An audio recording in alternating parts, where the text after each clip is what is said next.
immersion to educate others. So you're very welcome to do that. And we are going to have actual slide presentations with speaking, and some of the folks that were on the immersion retreat this in March will be speaking. And then we'll have time for some questions at the end. And we advertise this as an hour and 15 minutes. We're going to try to keep it to an hour, but we are covering a lot of material. So we'll just see how well we do. So welcome everyone, everyone. So Mary Lou, do you want to just start us off here?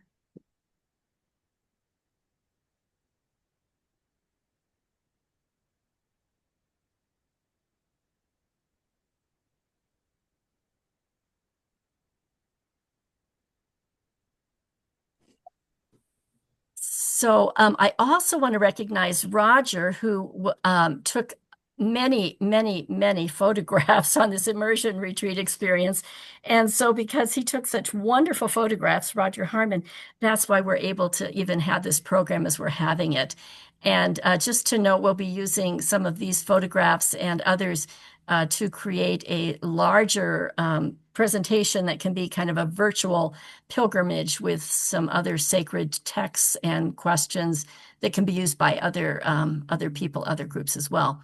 So this is a sacred witness, and it's reflections of the immersion retreat experience that we had in March.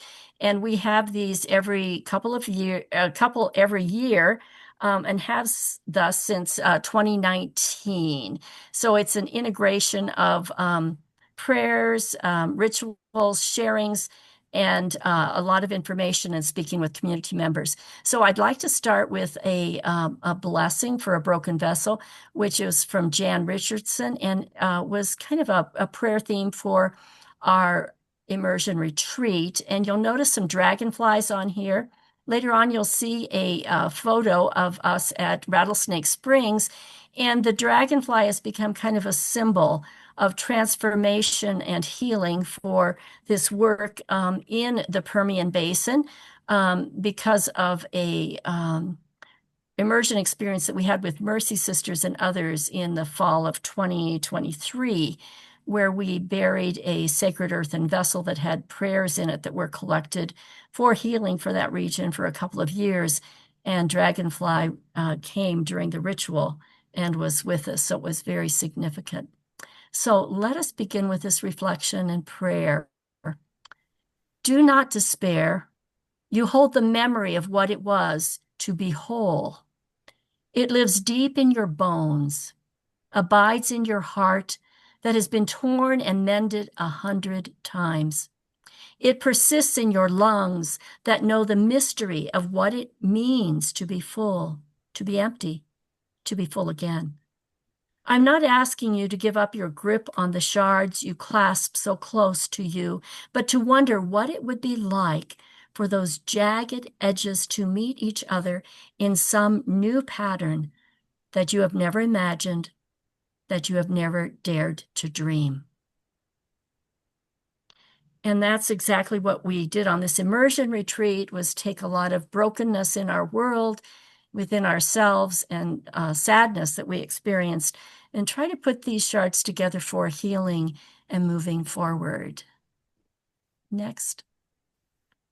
So as I mentioned, these immersion retreat experiences began in 2019 with communities in the Permian, and there are faith-based and done through Interfaith Power and Light. The March experience included members who were from various groups, including the Laudato Si movement, Incarnate Word Sisters, Maryknoll Monarch Initiatives, First Unitarian and St. Michael Episcopal Churches of Albuquerque, and Oilfield Witness. Next. And the reason for this immersion experience is it's an opportunity to see the beauty of creation, the sacredness of that, but also to see the challenges and how we humans have been devastating and destroying not only the planet, but also the lives of community members. So participants listen, learn, pray, and commit to advocacy. And we'll be talking about that at the end of the time. And it's important to know that the Permian Basin is the largest oil and gas field in the world. And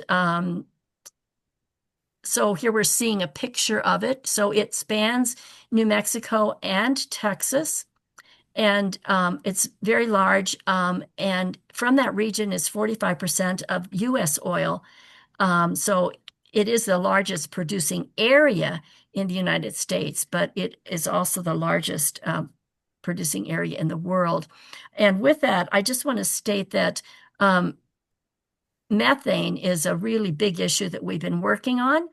And so as you're looking at this area, just focus on the New Mexico part. And I was just on a meeting today. Haley and I both were on a meeting, and it reminded me of some statistics that came out in 2023 through Environmental Defense Fund, when they did a methane inventory on wasted gas and estimated the equivalencies of that.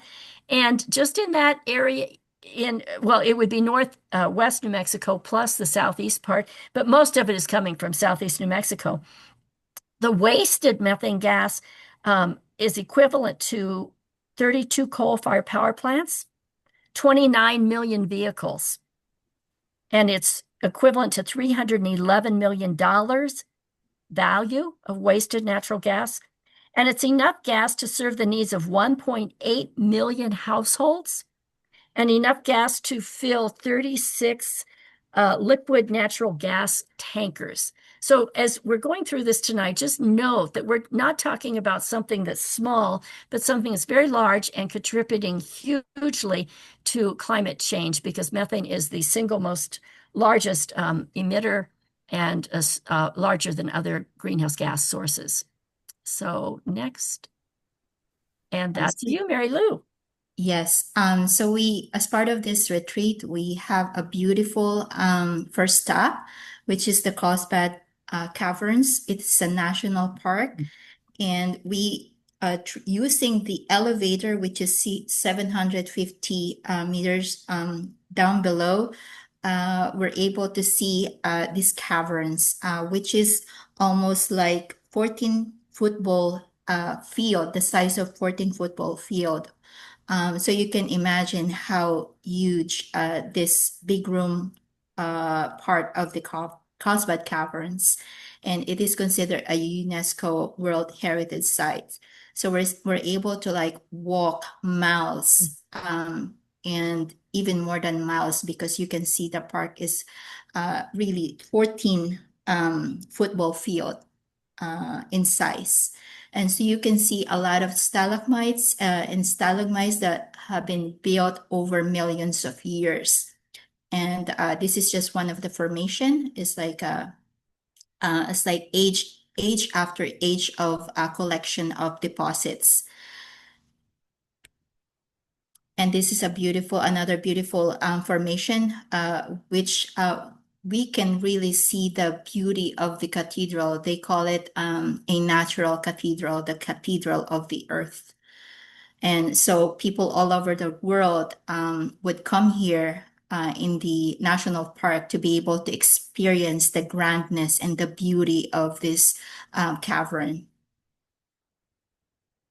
And our second stop is the Rattlesnake Springs. And so this is another part of this New Mexico Carlsbad, and it's just a few minutes drive from the caverns. And so this is where we started our prayer journey, and using the water from all over the world, we're able to kind of be mindful that water is the source of life. And so with this source of life, we bless each other, and we bless the people who have used this water, who have been gifted with this water, which we call sacred, in this sacred space of the springs, the Rattlesnake Springs. And the third stop, of course, we had a dinner and a community space where we just get to know each other and just kind of prepare ourselves on what we're going to look forward to after that.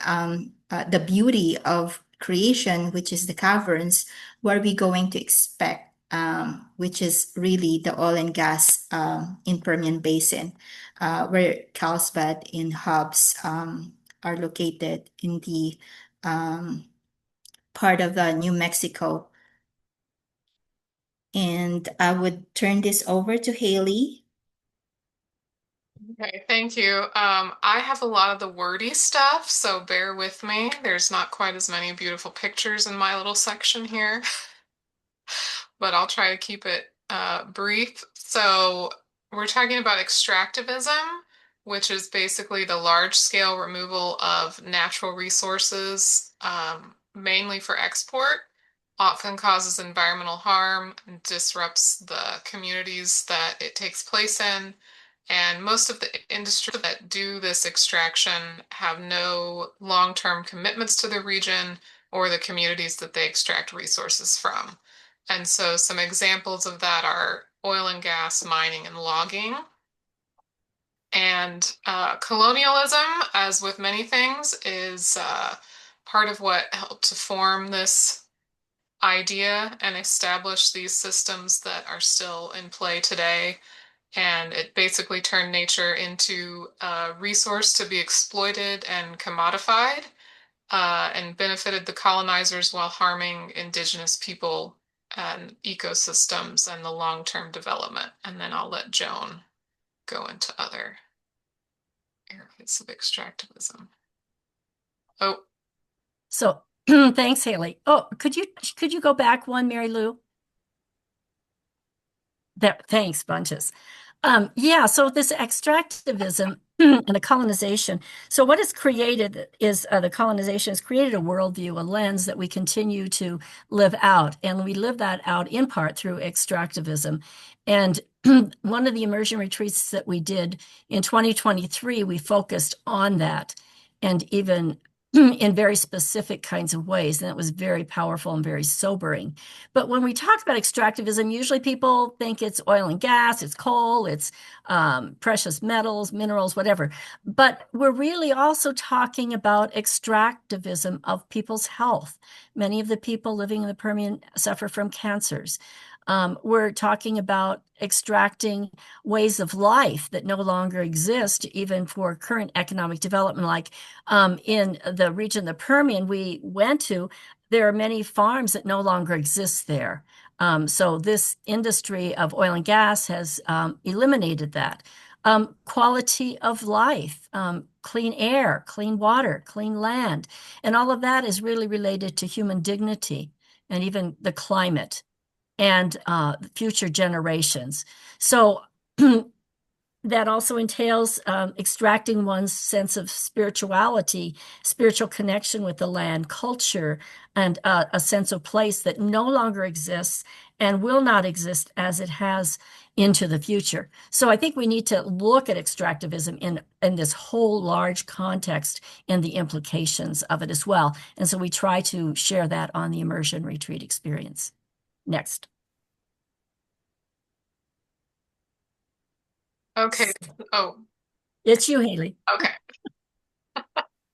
So, since we are talking specifically about New Mexico today, we wanted to talk a little bit about the legacy of extractivism in New Mexico. And just in case anyone does not know, I never want to assume everybody's from New Mexico.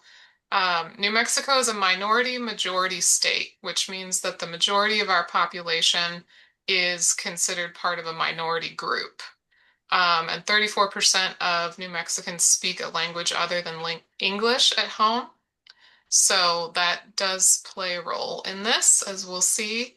Um, New Mexico is the site of uranium mining, the first atomic bomb test, ongoing nuclear weapons construction, nuclear waste disposal, and future proposed construction. There's over 250 abandoned uranium mine sites in the state. Also, there's uranium enrichment facilities. Many of those sites have not been cleaned up. And the first atomic bomb was set off with no notice to surrounding communities. Victims of that test were not included in the Federal Radiation Exposure Contamination Act, and uranium miners in New Mexico were not included either, many of whom are Navajo. and they have been excluded from that, even though all workers from Utah and Nevada are included. And Haley, let me just jump in on this slide for 1 second. You did so well in explaining all of this, and this is part of the reason why you might hear the term New Mexico as a sacrifice zone, is because the cumulative effects of all of this, sacrificing people, communities, the land, water, and air, for quote the good of the country or the United States. So it's a combination of all of these things. Sacrifice zone. Okay, next slide. So continuing this, Eddy Carlsbad houses WIP. Oh, go back one. Thank you. Houses WIP, which is a permanent disposal site for low-level nuclear waste. A temporary above ground, temporary in quotes, because there's no permanent disposal site for spent nuclear fuel rods has been proposed to come to Eddy County. There's a Supreme Court case right now that could decide the fate of that facility. And then getting into a slightly complicated issue, so bear with me. With oil and gas, currently in New Mexico, operators are only required to pay a maximum of a $250,000 blanket bond, which is essentially insurance, if they later abandon the site without properly closing it and remediating it. So no matter how many wells they have, if it's one or it's 100, they only have to pay the state $250,000 for that. And the estimated cost to plug a well in the Permian is over $150,000 currently.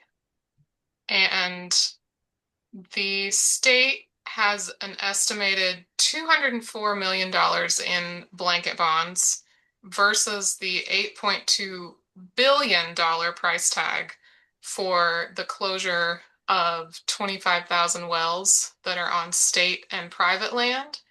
And that does not include the closure of wells on federal land in the state. And abandoned and orphaned wells are essentially, abandoned means there's still a company who's responsible for them, but they haven't been producing for a number of years. And Joan, you can correct me if I'm wrong on that definition.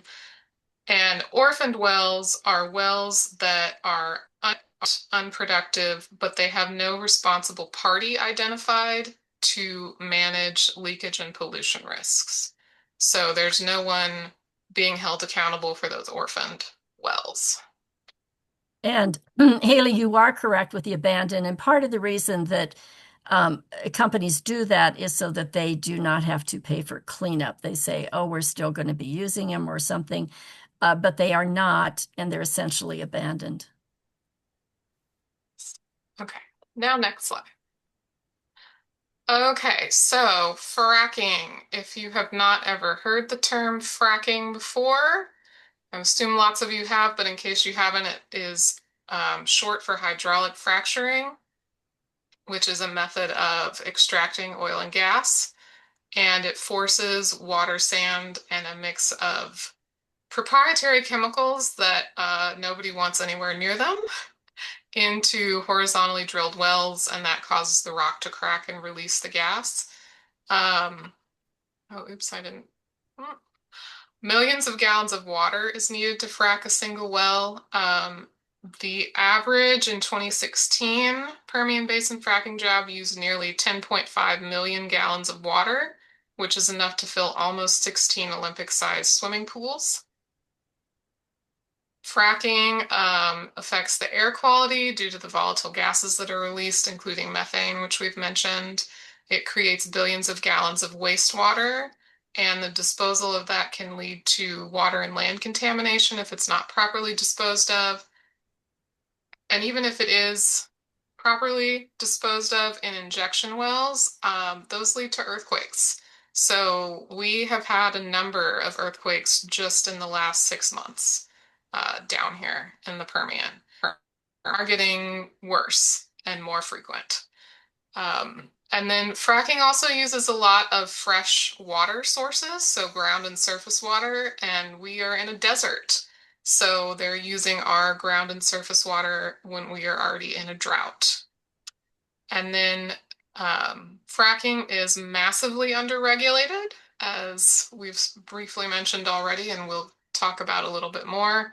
So it's estimated that there are 58,000 abandoned and orphan wells in New Mexico alone, and 2 to 3 million abandoned wells in the US. Next slide. So we're going to proceed with the sports stuff. So we visited a fracking site, drilling. And so how do we know that there's a methane? So Charlie, who's part of the oilfield witness, he has this powerful camera called OGI camera, and it has a technology to be able to see what is unseen, the volatile chemicals or the volatile gases. And so we're able to see, even though it's invisible to our eye without the camera, with the camera, we're able to see how much this site can actually expose in terms of the methane and those volatile gases. So for our information, we learned about New Mexico flaring and venting are actually illegal. And so combustion is illegal, but however, if you report it, the companies do not have to pay a penalty. As opposed to here in Texas, actually, there it's not illegal whether you have a flare or combustion. So these are kind of practices in terms of how this oil and gas are actually operating in terms of the gases that are being exposed to our environment. And these are just a few of the examples of how we see the environment, which is, it seems there's nothing, but using the camera, it becomes visible that there's a gas. There's gas, volatile gases that are being exposed from the site. Another example of, you can see there's nothing, it seems, but using the OGI camera, we're able to see like how much our environment is actually absorbing the methane or other gases. And something quickly about that one, Mary Lou. Okay. So this particular site is in Artesia. This is a refinery. This site was fined $35 million in January of this year for violating Clean Air Act and New Mexico Air Quality Control Act standards by the state and the EPA. They also, as part of that agreement, agreed to implement more compliance measures at an estimated cost of $137 million. But this video that is on here was taken in April of this year. So they are still flouting Clean Air Act regulations. So, And just an added note, Haley, 2 years ago they were named the dirtiest site in the country. So this is nothing new. Okay. yes. So these are just snapshots of our retreat. So we have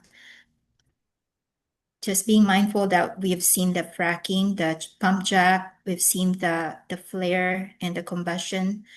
And then this is Charlie, who's using this OGI camera, and we're kind of like looking at this drilling this fracking site. And this is a well, wastewater well. So this is a wastewater well that we visited near the Jefferson Elementary School in Hobbs, and which is in the middle of a community and next to a playground and the elementary school. So it can be really, wells can be found anywhere, whether you are in a community or not.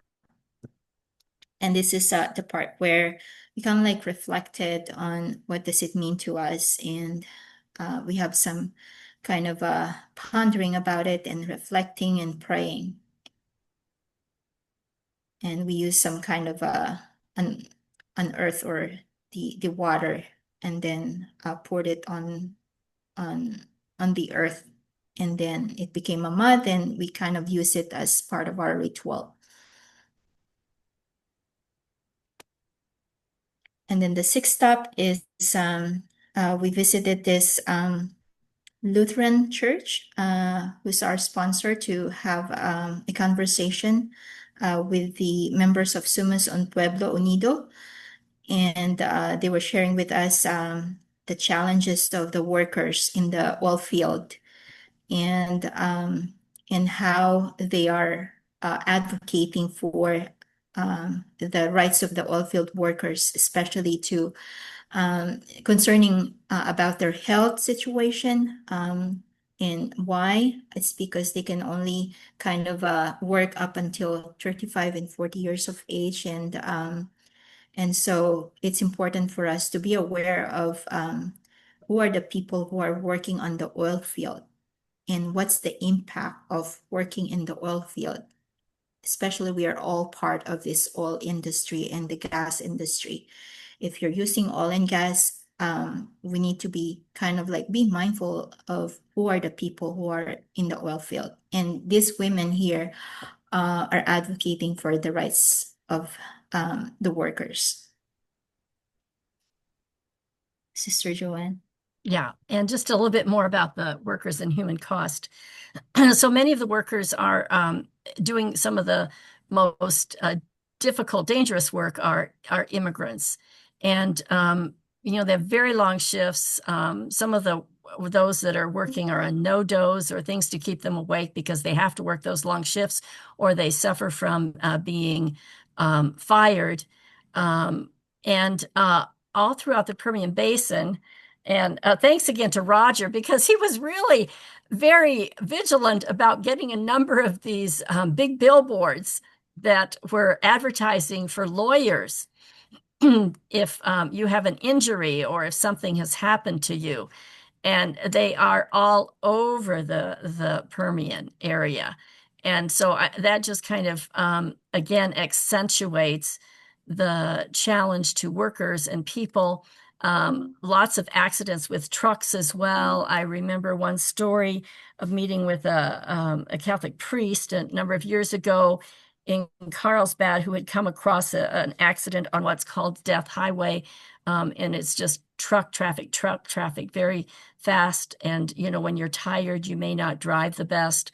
And this accident, he just prayed it wasn't one of his parishioners. He was already late to a service. He got to the service, and afterwards he realized it was his parishioner, his wife, the man who died. His wife was in the pews, and very sad, but that happens a lot. And sometimes we don't even know that people are dying and families suffering in these ways because it's kept quiet and not even noted in any kind of news media. So it's the communities are suffering in many ways from health, and the workers oftentimes don't have any pension. Well, they don't have pension or insurance or anything after they're disabled. Next. So after our visit to these sites, we went to meet the citizens caring for the future. We had a dinner with them. Sister Joanne, you want to talk about this? Yeah, so Haley now, and Kaylee has been the organizer for about 4 years in the Permian. And Haley now we're grateful she's not taking her place, but following and moving forward with some good work.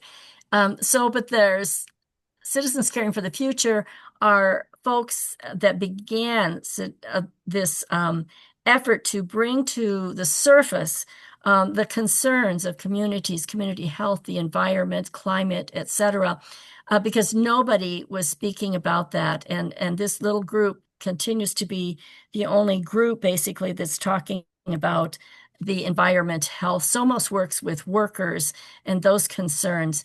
And so faith leaders from the Mennonite Church, a retired Presbyterian who is here in this picture, Jean Harbaugh, some folks from Hobbs, and other community members, someone from the Disciples of Christ Church there, began this. And so we always have members of the community of CCFF speak, and so a few of the members were speaking. And someone asked, well, why don't you just move? And this question has come up quite often. And people say, well, this is our home. This is where our community is, where relationships are, where our history is. This is our place. And we belong to a community here. So we're not going to leave. So they're trying to advocate. And we are working in solidarity with folks to advocate. Next. And so, of course, we have more sharing and more prayers and commitments. And so this is one of the closing blessings. We had several blessings and a closing blessing that we had. And then we talk about commitment and advocacy and what folks are going to do after this experience. Next. So we have the Laudato Si Care for Creation.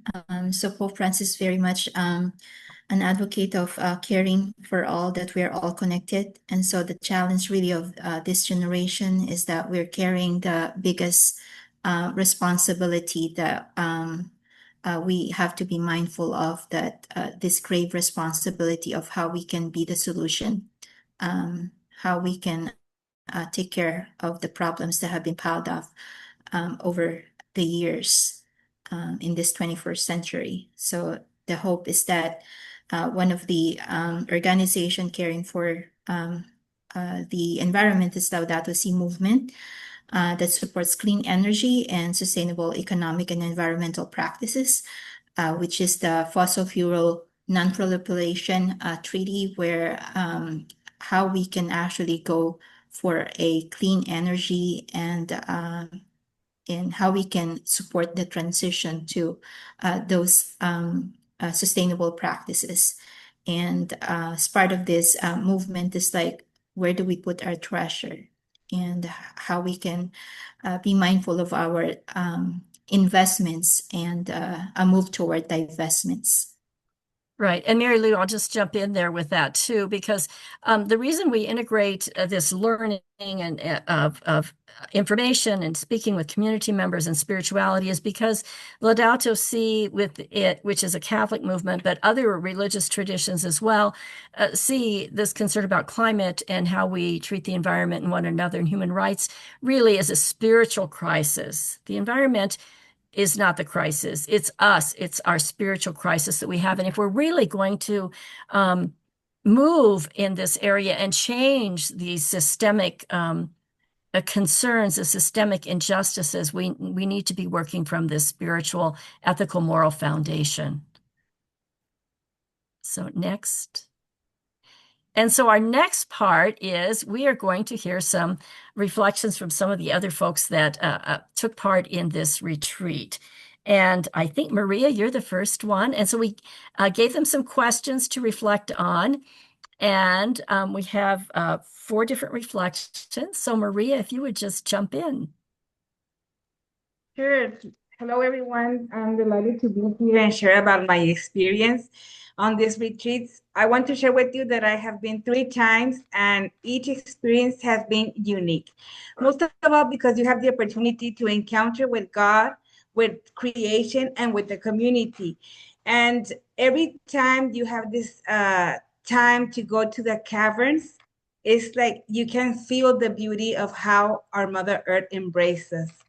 And also, after having this wonderful experience, the beauty of our earth, what is underground, and you go again up, you see the reality about what is happening. You can see so many issues, so many trash, no air polluted, water polluted, the stories of the people. So it's like 2 different uh, stories when you go to this experience, but you take a lot of things to your heart, and most of all, you commit so many actions to do of your next steps. So this is like my experience, and I invite you to join also, because as I mentioned, this encounter with creation, with your brothers and sisters, and most of all, how to act over all these consequences that we are facing. Maria, thank you. And Maria is with the Laudato Si movement in the region, and she lives in Laredo, Texas. Thank you so Exactly. much, Maria. Thank you. And next, I think Nancy is going to do some sharing.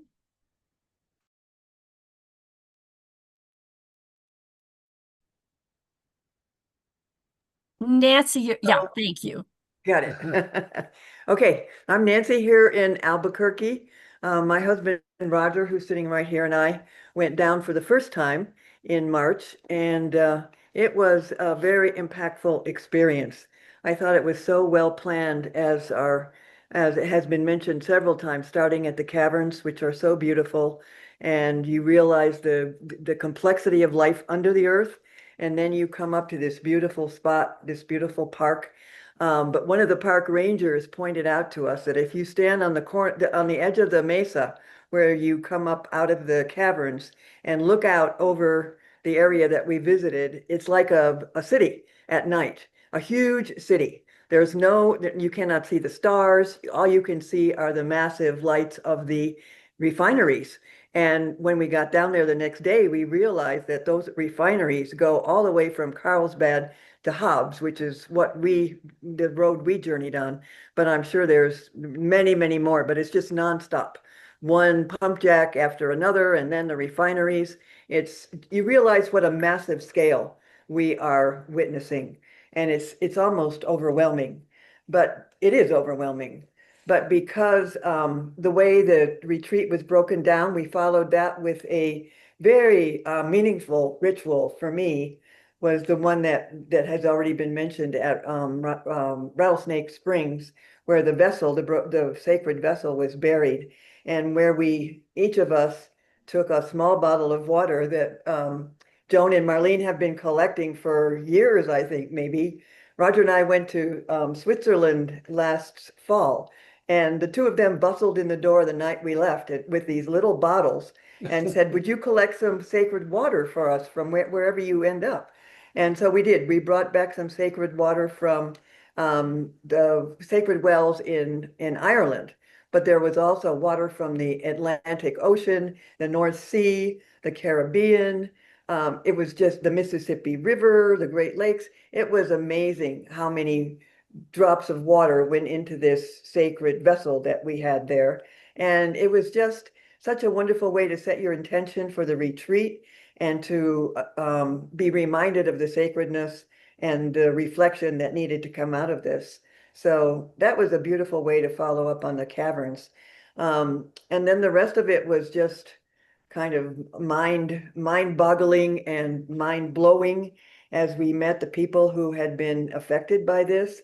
Um, Particularly meeting with the women in Hobbs who were organizing the workers. I can't remember the name, Somos Unidos, Un Pueblo Unidos, something like that. Anyway, Spanish-speaking people whose husbands went out to the fields every day and, took on these dangerous jobs.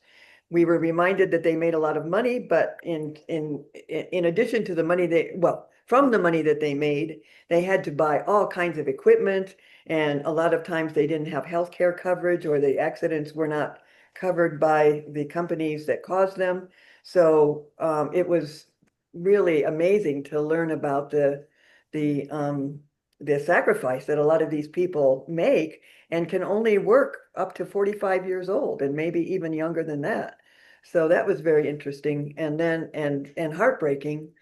And one of the concerned citizens for the future, told us about riding his horse out from his ranch for maybe the last 40 or 50 years and how full of life the area was with plants and wildlife and that kind of thing 40 or 50 years ago. And now he rides out in that same area and there's nothing growing, almost nothing. You don't see lizards, you don't see snakes, you don't see plants or trees. Roger and I flew over that area coming back from Mexico a couple months ago, and it's huge and it looks very desolate. But when you get down on the ground, you see that really the only activity there is trucks, refineries, highways and that kind of thing. There's very little organic life that we saw, aside from the caverns and the Rattlesnake Springs. Well, you took us to many places that were beautiful, Joan. So anyway, the impact on me was to think that this is such a massive scale of things that I came back thinking what I can do is be in touch with our legislature, which only meets 60 days a year or even 30, and keep track of what's going on down there, what regulations are not being enforced, what new regulations we need. We just read an article about the impact of pollution from these wells from all of this on schools and learning. And apparently learning is really impacted when the wells are very close to the schools. So that's another thing that we can, advocate in the legislature for. And for me, my own personal consumption, I came back thinking about, being wiser in the way I use the energy that we are provided through this massive industry. But you really did think about New Mexico being a sacrifice zone as you traveled through there. So it was a wonderful experience, a time for reflection and for praying and for just celebrating the sacredness of the earth and these wonderful people that we were with and met along the way. Thank you so much, Nancy. And, as we're almost moving to the end, we'll have some actual things people can do. So thanks for bringing that up. And then our next speaker, we're going to have you next, Esperanza, and then we'll go to the slide of someone that couldn't be here but had a comment she wanted to share. So Esperanza is in El Paso, and I'll just let you introduce yourself. Okay, yeah, my name is Esperanza Principio. I am a Marinal sister and the co-coordinator of the Marinal Monarch Initiative based in El Paso. It's still etched in my mind, the beauty and the awesomeness of the Carlsbad Caverns. So, but I cannot stop myself just appreciating that beauty in this part of the country, because the reality outside of it is something like you need to move, because it calls us to an action. The destruction that is in there, the contamination, the pollution, and the effect it has for the health of the people living in that area is something you cannot just stop appreciating something when in fact the reality is giving more health effects, like what you mentioned is the cancer. Some are experiencing this problem. Some are so sick, and the children, how can they breathe that pollution when they go to the school and the oil field is right beside the school? So it's moving me into an action, because for me, appreciating only doesn't stop there. Because appreciation, if we don't do anything with it, it's also detrimental not only to our health, but our own existence is in question. Can we still live if every around us is polluted, if all around us is also dying? How can we live with a dying planet? So I think I'm going into that perspective that we need to have a collective action now, because the earth is really needing us, needing our voice, to give it a voice, because inside of us, we are also destroyed, So the healing of the earth will permeate, from the healing that we do in ourselves as an individual and as a community.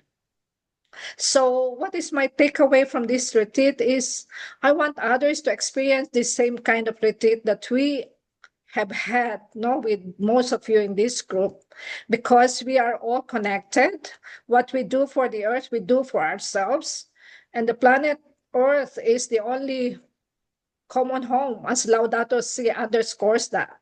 This is our common home. So we need to move and act together as one Earth community. Thank you, Esperanza. And Esperanza is a Maryknoll sister, living and working with Maryknoll Missionary in El Paso. Thank you. Thank you. And then Mary Lou, can we move back to the slides then? Thanks lots.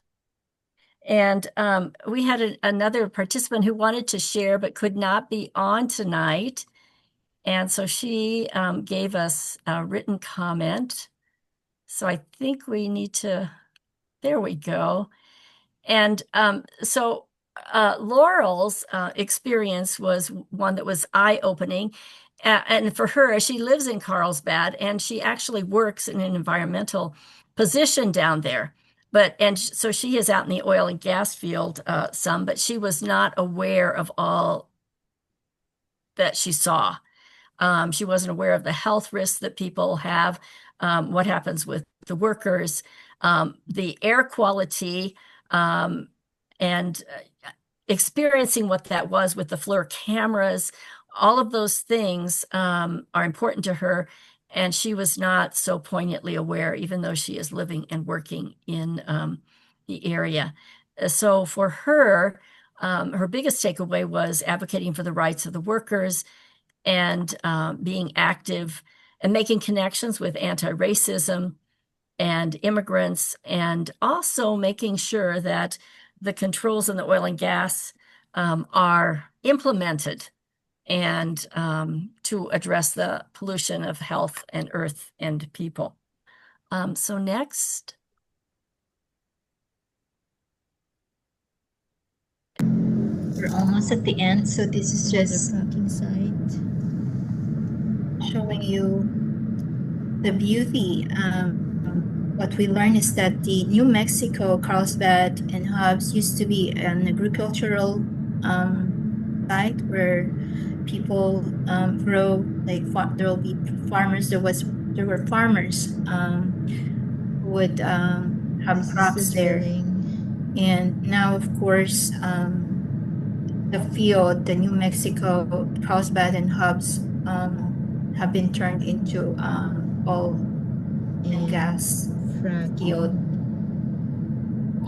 And how do we This is fracking here. be mindful about that we are here, we're all interconnected, and we are here to care for each other.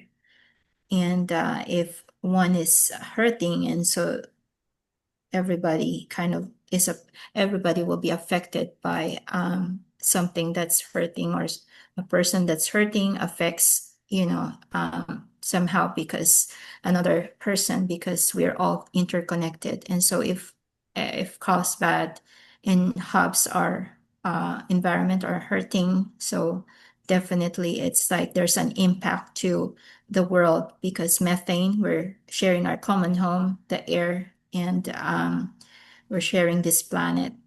So how we can take action by being mindful that we are interconnected. So Haley? And just a second. So Mary Lou, was speaking all of that, and there were scripture quotes from the Old and New Testament.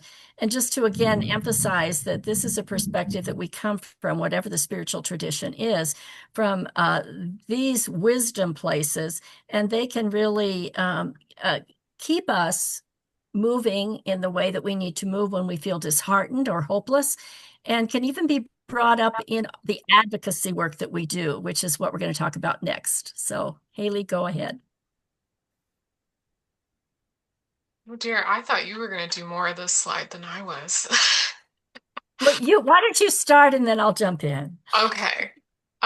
So it's important in these trying times that we have some practical calls to action for you, things that you can do so you feel like you have some say and control over something, or at least it's important for me. I don't know about for everybody, but it's important for me.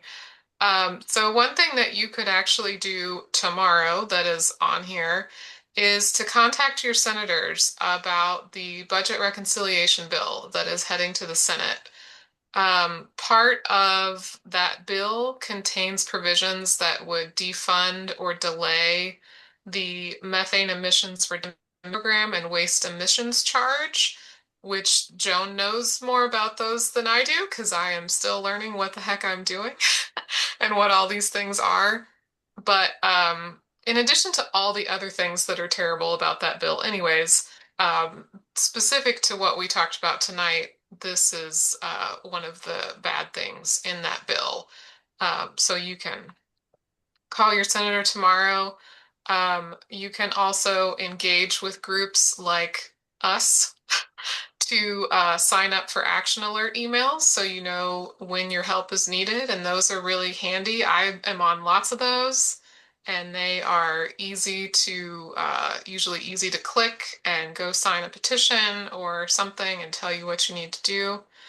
This is specifically for New Mexico and El Paso Interfaith Power and Light emails, so you can either scan this with your camera on your phone, or I'll put a link in the chat that you can go to sign up for their emails if you want. CCFF's emails are in flux at the moment. We're going to be adjusting how we do those, so I don't have a link for that. But once we get that, I'm sure we can pop a link in the Power and Light email newsletter when that's settled.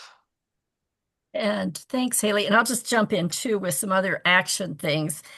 So Laudato Si movement is doing some things. This year is the 10th anniversary of Laudato Si, and also the 800th anniversary of the Canticle of Creation of St. Francis of Assisi, which is based on Laudato Si.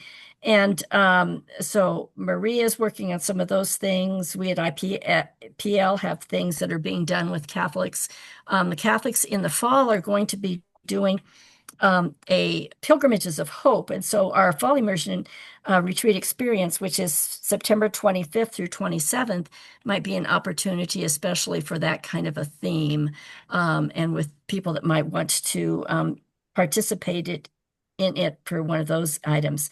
Another thing that folks can do right now is, and this is related to those methane rules that are being threatened, but we still think that they're going to hold some of them at the federal level. States need to do federal plans. And even though New Mexico has a state plan, we still have to do a federal methane plan. Texas has nothing. So we really are advocating for Texas. And we've been working on some things regarding Texas too, with more air monitors in that region. But one thing that anybody can do, and we have all the information for you, are methane stories. It's storytelling that can be done with selfie through a phone. We have different kind of scripts, talking point, op-eds, letters to the editor, to get out in the public the importance of this issue of methane, that it's threatened, and that we need to keep moving forward with climate change protection and stopping those emissions through methane. And so we could assist you with that. In fact, if anybody is wanting to do any op-ed LTE or a methane selfie, just put your name in the chat and we will capture that and get back to you on that. Also, the retreat in the fall, we've planned, we hope it's going to be September 25th through 27th. So at the end of September when it's cooler. We only do these a couple times a year because of the weather, the wind, the heat, etc. So we're kind of limited when we do these. So the next one will be September 25th, 27th, if all goes well. So we can get information to you about that too.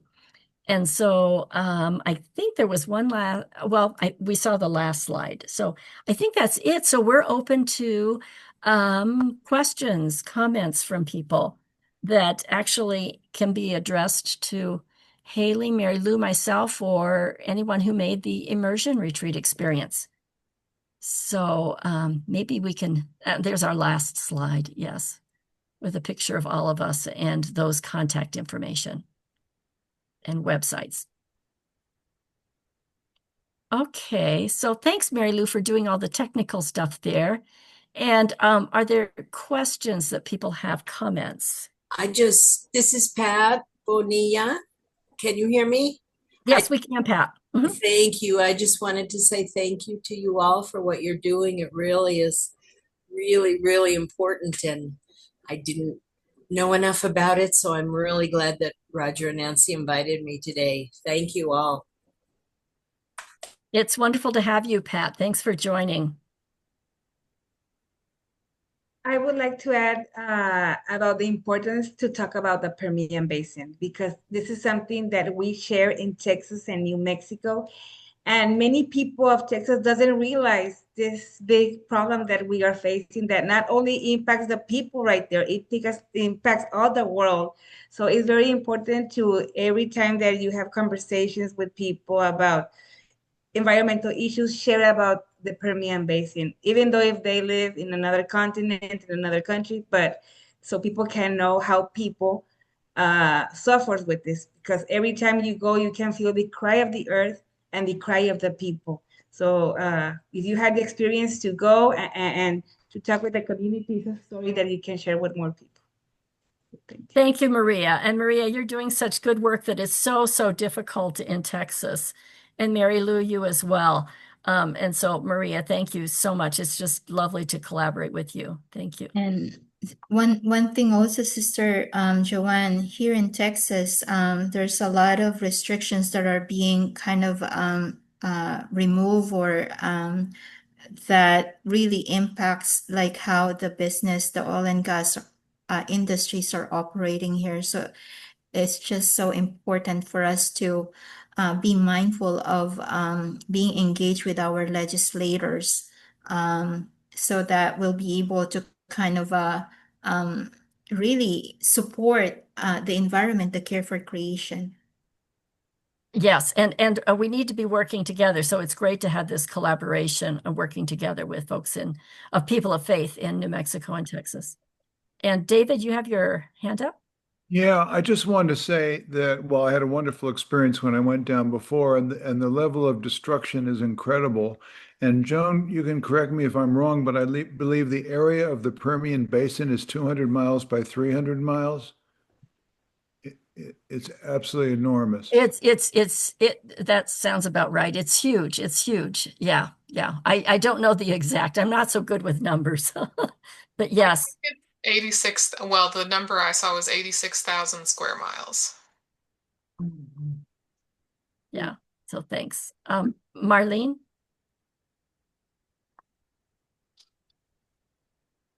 Marlene, you're on mute. Oh no, Marlene's hand is. Yes, I really want to thank the team that was able to put all of this together. There was a lot of information that was synthesized, and to see it all together, I just think you folks did a great job.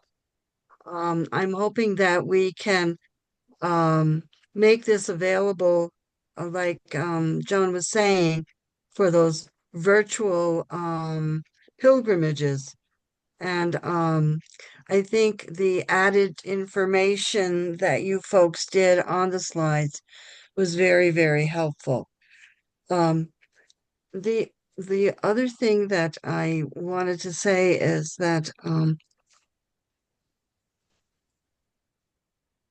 one of the plea that the women in Hobbes said is that we cannot do what you can do. People that are working and living in these frontline communities cannot speak out, but we certainly can. And we really have the moral obligation as faith people to really lift our voices on their behalf. And the other thing is, it was great seeing Pat Bonilla here because Pat has been an avant-garde person with immigration. And Pat, if you had heard the women from Hobbs saying that the people that are really in the field, doing the field work, are undocumented. Those driving the trucks and those doing other things are a lot of Venezuelans and Cubans, but they are not doing the dirty work in the fields. And so the intersectionality Mhm. of what we're looking at in the Permian is critical in understanding our humanity. I just wanted to say that. Thank you. Mhm. Thanks, Marlene. And yeah, it is the intersectionality or integral ecology, as Pope Francis talked about that in Laudato Si. And yeah, so the solidarity work of those of us that aren't living there is very, very important in many respects. So again, everybody could do something. And if you want to do a selfie story, or you want to do an op-ed or LTE, please let us know, because that is an immediate thing that can be done. Karen? Yeah, I just wanted to say I didn't go on this one because I'm now living in Ecuador. Hello, sister. but Hey! but I went on one a year or two ago, and it was great. And I brought some guests from overseas, and I mean they were all just impressed and shocked and all those things. So yeah, keeping doing these things for people who don't know what it looks like is a real good thing. Mhm. Thanks so much, Karen.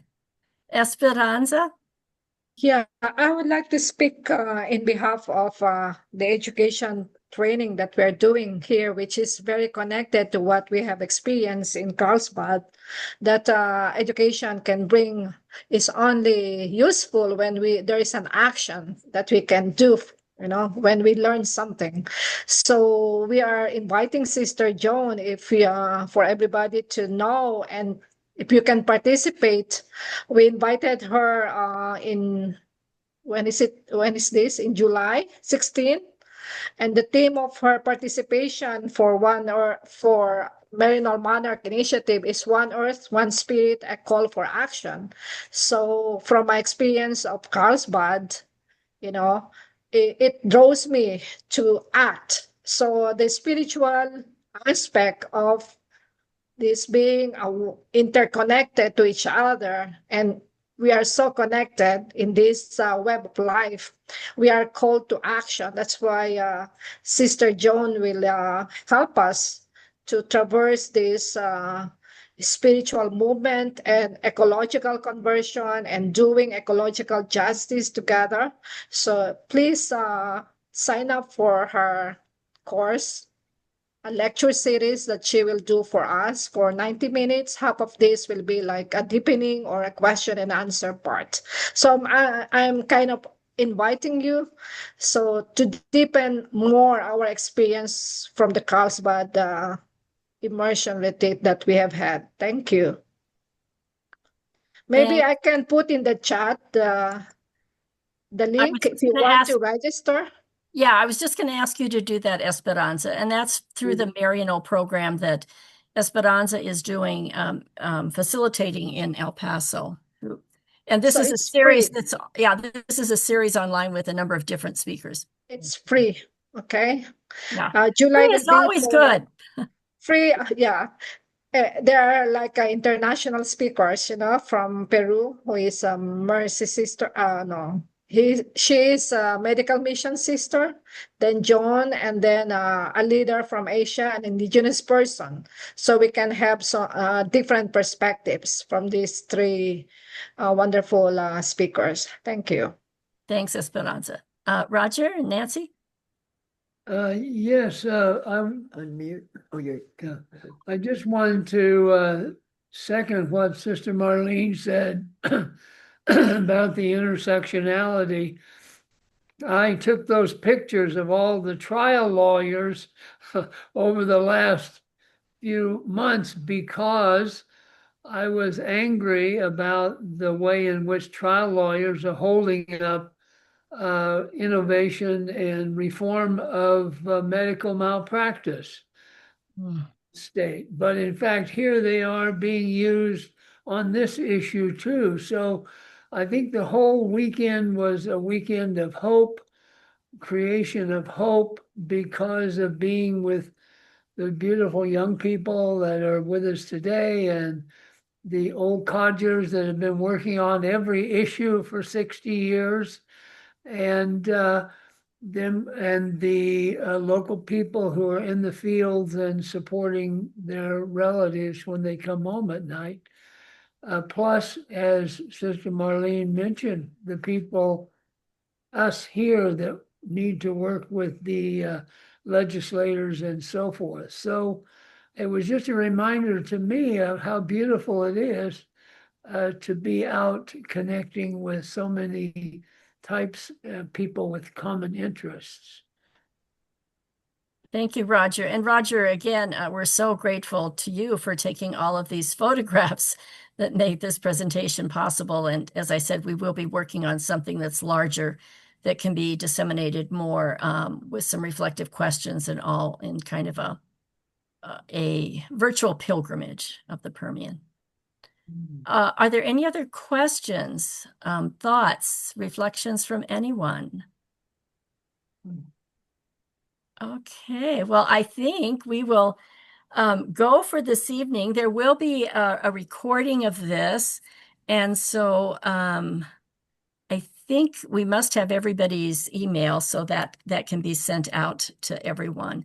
And just thank you again very much, everyone, for your participation, and looking forward to your advocacy and engagement as well. So blessings.